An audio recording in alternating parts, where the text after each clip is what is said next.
What's going on everyone, you're back with your boy Jono for another quick math lesson. Today we're going to link a whole bunch of topics from linear relationships together. Specifically, we're going to look at how the same problem can have a table, a graph, and an equation that all mean the same thing. We're also going to have a look at how to interpret worded problems and then turn these scenarios into our graphs, tables, and equations. So for every single question that you see with linear relationships, there are only two things that really matter. You have to look for the starting value. Where does the question start? Another way to think about the start value is, hey, what is y when x is equal to 0? And another way to think about it is the y-intercept. These are two concepts we've looked at before, so please check out an earlier video if you're not 100% sure what they mean. The other thing that we need to look for is a repeated pattern. Linear relationships are just patterns that repeat over and over and over. If you can see the pattern, you'll be good at this topic. The other word for this is the gradient. That is the mathematical term for this, but we're just looking for the pattern. What's happening? The letter that we associate with this is m, and that's going to help out for our equation. So the questions you're going to look at are going to look something like this. There might be more words and stuff, more language to make it look a little bit harder, but this is the crux of the problem. What do we start with? What's the repeating pattern? If you've got those two things down, you're going to be sweet. So Ella's got $17 and every week she gets $4 more. So what does she start with? Oh, 17 bucks. Done. You've done about half the problem already. When we do look at this, you don't have to put the dollar sign in. You can just write 17, but that's all you're really looking for. Now for the pattern, how's it changing every week? Well, she's getting $4 more. So I'm going to write plus 4. If you've got those two things, the rest of this topic becomes incredibly easy. The first thing that we're going to do is put this into a table of values. So we know what the start value is and we know what the pattern is.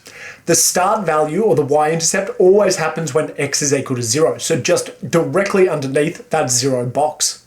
So we know that she starts at 17, so I'm going to put that there. You've already told me that the pattern is plus 4, plus 4, plus 4. So we go from 17 to 21, 21 to 25. 29, 33. Pretty easy. So to get this question right, the only two things you needed were the start value, that's 17, and then the pattern, plus 4. So that's all we have to look for. Start, pattern, and you'll be sweet. Now, if I wanted to graph this information instead, the same things apply. I've got 17 as my starting amount, and I'm going up by 4 every time, or that is my repeating pattern. So 17 goes on the y-axis, up and down this big line. So all I've got to do is put my first point at 17. That's where I start. Then all that happens is I go up 4, across 1. Make sure that you look at the numbers on your graph. This one, each box does not represent 1. It's only 1 across and 5 up. So if I go from 17 across 1, I know that the pattern is going up 4. That's what the 4 extra means. So after 1 week, I've got $21. I'll put a dot there. Then 25, 29, 33, and I'll have a dead straight line. Remember that linear relationships means straight line, so if my line's not exactly straight, I must have done something wrong. And from here we can see these two things happening again. I've got my start value as 17, pretty easy, and then I went up 4 across 1. Up 4 across 1. That repeating pattern that we searched for is again evident in this graph. Finally, we've got to put this into an equation. The equations that we've been looking at for linear relationships are y is equal to mx plus c. But remember that m, the gradient, is just the repeating pattern, and c is the y-intercept, or that starting value. Well, I know that we start at 17, and I know we're going up 4. So then the equation is just y is equal to 4x plus 17. Again, start value, pattern, they're the only two things you have to look for in a question. Make sure the starting thing's at the end by itself, and the pattern always goes with x. That's the gradient. So that's it. The questions are going to look different. This one looks a little bit harder, but the same thing happens over and over again. Can you find the starting value? Can you see the pattern? So for this one, Sam starts 8 meters underwater. So I'm going to write -8. He's down 8 meters. Then every minute he's going to go down another ½ meter, or 0.5 meters.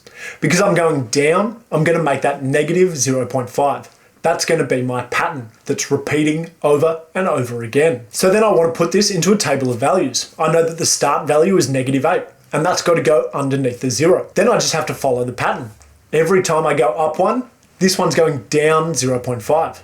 So from 8, I'm going to get deeper, ½ meter. So now I'm at -8.5. then -9, -9.5, -10, and so on and so forth. Again, the only two bits of information that were important were the -8, that starting value, and I have to have that pattern that just repeats over again. So to graph this, I know where it starts, at -8 meters. That's how far down I am. And then every single time I go across one, or every time there's one more minute, I go down 0.5. So after 1 minute, I'm at -8.5. After 2 minutes, I'm at -9. -9.5, -10. Again, we can see this is going to be a dead straight line, and that's what my graph's going to look like. For this one, we can see that if I go down 0.5 and across 1, that's the repeating pattern. Down 0.5, across 1, down 0.5, across 1. The other way to kind of think about this is that -0.5 is the same as -1/2.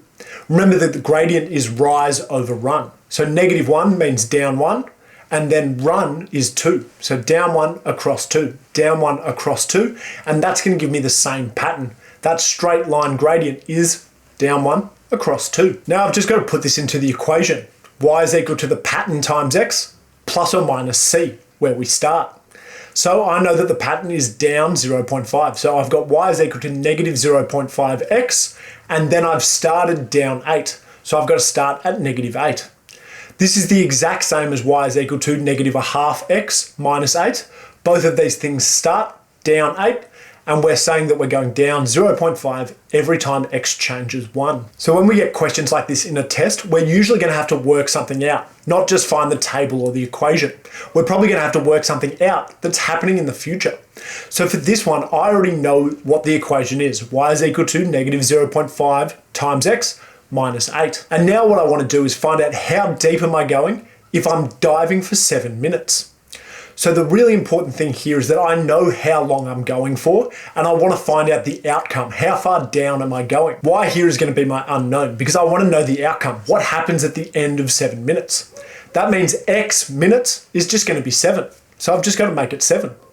That means I've got y is equal to -0.5 multiplied by 7 minus 8. So -1/2 multiplied by 7 is -3.5 minus 8. So y is equal to -11.5. Because this is a worded problem, I've got to give my answer in words. I can't just write -11.8. So my answer is, after 7 minutes, I'm going to be 11.5 meters below sea level, or underwater. Again, I could have worked this out from a graph or from the table, but the equation's probably the quickest way to do it without having to do just repeated addition. That's why we actually come up with the equation, so we can just sub whatever numbers we want to into it. The other type of question could be, we've got a depth in mind, we've got an outcome, and we've got to see how long it takes in order to get to that outcome. So for this one, I want to find out how long does it take me to get 20 meters below sea level. So that means -20 is equal to -0.5x, because I'm trying to find out how long, minus 8. All I've got to do here is solve the equation for x, get that letter by itself. So I've got to do the opposite operation of that -8.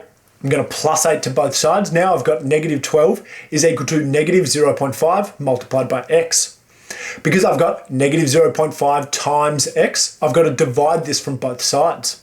So divided by -0.5, or -1/2 on both sides, gives me the answer of +24.